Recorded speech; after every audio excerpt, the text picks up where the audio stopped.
রাসূল সাল্লাল্লাহু আলাইহি ওয়াসাল্লাম ওনার কাছে আল্লাহর সাহায্য আসতো, জিবরিল আলাইহিস সালামও আসতো, তারপরেও কখনো তিনি নিজের ভাগ্য আল্লাহর হাতে ছেড়ে দিতেন না। আমাদের মতো যা করে আল্লাহ ভরসা বলে কখনো নিজের ভাগ্য আল্লাহর হাতে ছেড়ে দিতেন, বরং নিজের সাধ্যের সবটুকুন দিয়ে তিনি চেষ্টা করতেন। তারপর তিনি ভরসা করতেন কার উপর? আপনি হিজরতের ঘটনাটা দেখেন। আল্লাহ যেদিন বললেন যে আজ রাতেই তুমি আর আবু বকর হিজরত করো, রাসূল সাল্লাল্লাহু আলাইহি ওয়াসাল্লাম ওই দিন দুপুরবেলা আবু বকর রাদিয়াল্লাহু তাআলা আনহুর ঘরে গেলেন। তিনি কখনো দুপুরবেলা বেরোন না, তিনি কখনো মাস্ক পরে বেরোতেন না। সেদিন তিনি মাস্ক পরে বেরোলেন, খারাজা মুতাকান্নিয়ান, মুখ ঢেকে বেরোলেন। আবু বকর রাদিয়াল্লাহু তাআলা আনহুর ঘরে যেয়ে বলেন, আবু বকর আখরিজ মান ফিল বাইত, ঘরে যারা আছে বের করে দাও, প্রাইভেট আলাপ আছে। আবু বকর রাদিয়াল্লাহু তাআলা আনহু বলেন, ইয়া রাসূলুল্লাহ, আসমা আর আয়েশা একজন তো আপনার পরিবার আর একজন তার বোন, আমরাই তো, বলেন। রাসূল সাল্লাল্লাহু আলাইহি ওয়াসাল্লাম আশ্বস্ত হলেন, বললেন যে আজ রাতেই আমরা হিজরত করব, আজ রাতেই। মক্কা থেকে মদিনা হচ্ছে উত্তর দিকে, কোন দিকে? আপার নর্থ। তিনি মক্কা থেকে মদিনায় হিজরত করবেন উত্তরে, কিন্তু তিনি বের হলেন দক্ষিণ দিক দিয়ে, শত্রুর চোখে ধুলি দেওয়ার জন্য। দেখেন, দিনের বেলা বেরোলেন না, রাতে বেরোলেন। দেখেন, একটার পর একটা প্রিকশন। দুপুরে বেরোলেন, চেহারা ঢেকে বেরোলেন, প্রাইভেসি মেনটেন করলেন। ডেস্টিনেশন এদিকে, বের হলেন এই দিক দিয়ে, সবার চোখের অন্তরালে তিনি বের হলেন। এবং তিনি আবু বকর রাদিয়াল্লাহু তাআলা আনহুকে বললেন, সবাই যেই পথে মদিনা যায় আমরা কিন্তু ওই পথে যাব না, ক্যারাভানগুলো যেই পথে যায় ওই পথে না, সাওয়াহিলি একটা আনইউজুয়াল রুট ধরে আমরা যাব, সাগরের পার ঘেঁষে ঘেঁষে, যাতে ওরা বুঝতে না পারে। এই জন্য আবু বকর রাদিয়াল্লাহু তাআলা আনহু একজনকে ভাড়া করলেন, আব্দুল্লাহ ইবনে উরাইকিত নামে, যে আনইউজুয়াল রাউটটা চিনে, যে সাগরের পাশ ঘেঁষে চলে যাওয়া পথ দিয়ে মক্কা থেকে রাসূল সাল্লাল্লাহু আলাইহি ওয়াসাল্লামকে মদিনায় পৌঁছায় দেবে। দুইটা উট তিনি 2 মাস ধরে এটাকে নার্চারিং করে রাখলেন। 3 দিন আবু বকর রাদিয়াল্লাহু তাআলা আনহু এবং রাসূল সাল্লাল্লাহু আলাইহি ওয়াসাল্লাম গারে সাউরে অবস্থান করলেন 3 দিন, যাতে করে বুঝতে পারেন যে মক্কায় তাদের ব্যাপারে কি বলা হয়। এবং আবু বকর রাদিয়াল্লাহু তাআলা আনহুর ছোট্ট ছেলে আব্দুল্লাহকে অ্যাসাইন করা হলো যে, আব্দুল্লাহ, তুমি তো ছোট মানুষ, তুমি প্রতিদিন মক্কার বাজারে যেয়ে শুনবা যে আমাদের ব্যাপারে কুরাইশরা কি বলে। নিশ্চয়ই তারা তন্ন তন্ন হয়ে আমাদেরকে খুঁজবে, না পেয়ে ওরা কি কি পলিসি নেয় এটা এসে আমাদেরকে জানাবা। সুবহানাল্লাহ। ছোট্ট আব্দুল্লাহ মক্কার বাজারে কে কি বলে শুনে গোয়েন্দার মতো করে, স্পাইয়ের মতো করে সে তথ্যগুলো নিয়ে, খাবার নিয়ে গারে সাউরে প্রতিদিন ইনফরমেশন পাস করে আসতো, আবার খাবার দিয়ে আসতো। আচ্ছা বলেন তো, এই ছোট্ট আব্দুল্লাহ যেই পথে যায়, মরুভূমির উপরে তার ফুটপ্রিন্ট আছে না, আব্দুল্লাহর ফুটপ্রিন্ট। তো কুরাইশরা তো তন্ন তন্ন হয়ে রাসূল সাল্লাল্লাহু আলাইহি ওয়াসাল্লামকে খুঁজতেছে, ডানে বায়ে সামনে পেছনে সব জায়গায়। তারা যদি আব্দুল্লাহর ছোট্ট পায়ের ছাপ পায় আর সেটাই যদি ফলো করে, তাহলে ডিরেক্টলি তারা কোথায় যেয়ে পৌঁছবে? রাসূল সাল্লাল্লাহু আলাইহি ওয়াসাল্লামের কাছে, গারে সাউরে। আল্লাহ রাসূল সাল্লাল্লাহু আলাইহি ওয়াসাল্লাম কি করলেন? আবু বকর রাদিয়াল্লাহু তাআলা আনহু কি করলেন?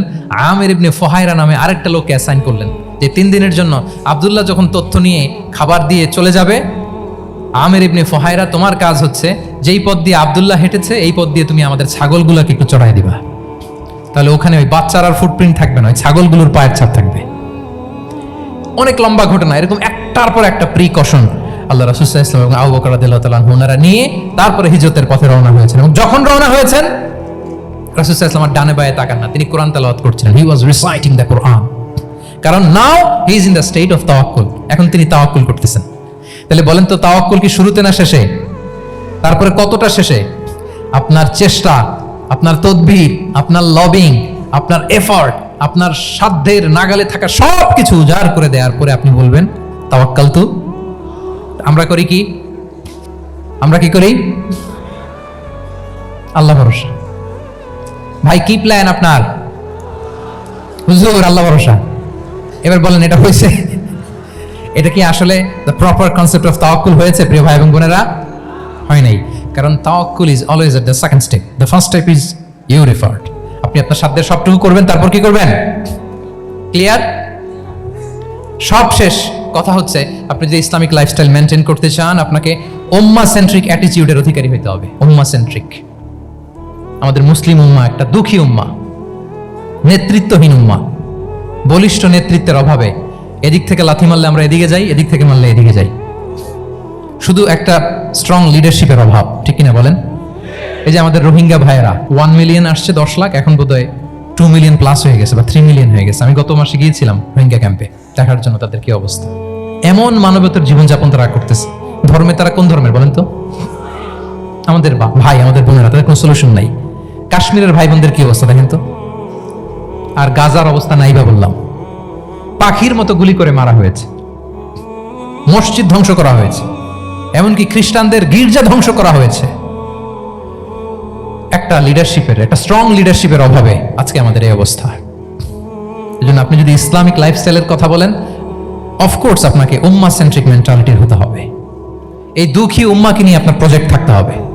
আমরা আমাদের নিজেদের শক্তি, সম্ভাবনা, ঐতিহ্য এগুলো একেবারে ভুলতে বসেছি।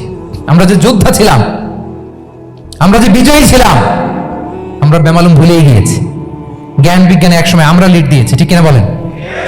আমাদের জাবির ইবনে হাইয়ান ছিল, আমাদের আল বিরুনি ছিল, আমাদের আল ইদ্রিসি ছিল, আমাদের আল ফারাবি ছিল। এই নলেজ এখন ওয়েস্টে ট্রান্সফার হয়েছে, সেই নলেজ আবার ট্রান্সফার হয়ে আমাদের করতলগত একদিন হবে ইনশাআল্লাহ। ওই প্রজেক্ট তো আমাদের নাই। একদিন যে আমাদের হাতে আসবে, হুজুর আল্লাহ ভরসা নাকি? শুধু আল্লাহ ভরসা বলে বসে থাকলে হবে? সেলফ সেন্টার্ড হওয়া যাবে না, উম্মাহ সেন্ট্রিক আমাদেরকে হতে হবে। উম্মার জন্য আপনার হৃদয়ে একটা দরদ থাকতে হবে। অন্যের জন্য কাজ করার একটা মেন্টালিটি আমাদের গ্রো করতে হবে। যারা অন্যের জন্য করে তারা জানে যে এটাতে কি সুখ, কি মজা। আপনি অন্যকে দান করে দেখেন, একটা সুখানুভূতি আপনার মধ্যে কাজ করবে। এবং রাসূল সাল্লাল্লাহু আলাইহি ওয়াসাল্লাম বলেন, আল্লাহু ফি আউনিল আবদি মা দামাল আবদু ফি আউনি আখিহি। আল্লাহ তাআলা ততক্ষণ পর্যন্ত বান্দার সাহায্যে থাকে, ওই বান্দার, যতক্ষণ পর্যন্ত এই বান্দা তার ভাইয়ের সাহায্যে থাকে। এজন্য আমাদের প্রতিটি কাজে, পদক্ষেপে আমাদের নির্যাতিত ভাইয়েরা যেন তারা আমাদের চিন্তায় থাকে, তারা যেন আমাদের দোয়ায় থাকে, আমাদের সহযোগিতায় থাকে, এবং উম্মাহর জাগরণে যেন নিবেদিত হয় আমাদের সকল এফোর্ট, সকল প্রজেক্ট, সকল প্রচেষ্টা। কি পারা যাবে কিনা বলেন? উম্মাহর জন্য এরকম স্যাক্রিফাইসিং মেন্টালিটি আমাদের থাকার দরকার আছে না নাই বলেন? তাহলে উম্মাহ সেন্ট্রিক মেন্টালিটি আমাদের করতে হবে সম্মানিত সুধী মণ্ডলী। তাহলে ইসলামিক লাইফস্টাইল নিয়ে যদি আমরা কথা বলি, আমাদের উম্মাহ সেন্ট্রিক হওয়ার কোনো বিকল্প নাই। আমি যদি পুরো আলোচনার সামারি করি, তাহলে বলতে হবে, শুরুতে আমি যেটা বলেছিলাম যে এখানে পিক অ্যান্ড চুজ করে ইসলামিক লাইফস্টাইল অ্যাডাপ্ট করার আমাদের কোনো সুযোগ মনে আছে? যে কথা দিয়ে শুরু করেছিলাম, পিক অ্যান্ড চুজ করা যাবে মন মতো না, পুরোটাই মানতে হবে। এবং 8টা, মোস্ট লাইকলি 8টা core values of Islamic lifestyle আমি আপনাদের সাথে শেয়ার করেছি। একটু যদি রিকল করি, 1 নম্বরে কি বলেছিলাম বলেন তো? হালাল, হালাল মেনটেন করতে হবে, হারামের সাথে আমাদের কোনো সম্পর্ক। 2 নম্বরে প্রোডাক্টিভিটি। 3 নম্বরে ফিতরা বেসড লাইফস্টাইল হতে হবে। 4 নম্বরে মডেস্টি।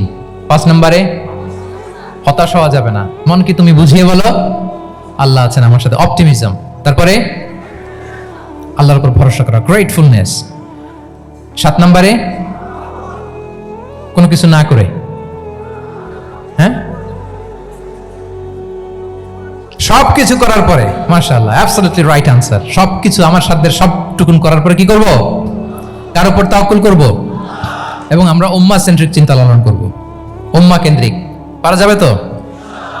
এই কোর ভ্যালিউজ গুলো যদি আপনি মেনটেন করেন, this would be the Islamic lifestyle. সম্মানিত সুধী, ইসলাম আমাদেরকে যে লাইফস্টাইল প্রেসক্রাইব করেছে, সেই প্রেসক্রাইব লাইফস্টাইলে আমাদেরকে সাবস্ক্রাইব করতে হবে। এর বাইরে মুসলিমের কোনো লাইফস্টাইল থাকতে পারে? এর বাইরে অন্য কোনো লাইফস্টাইল আল্লাহর কাছে গ্রহণযোগ্য হতে পারে?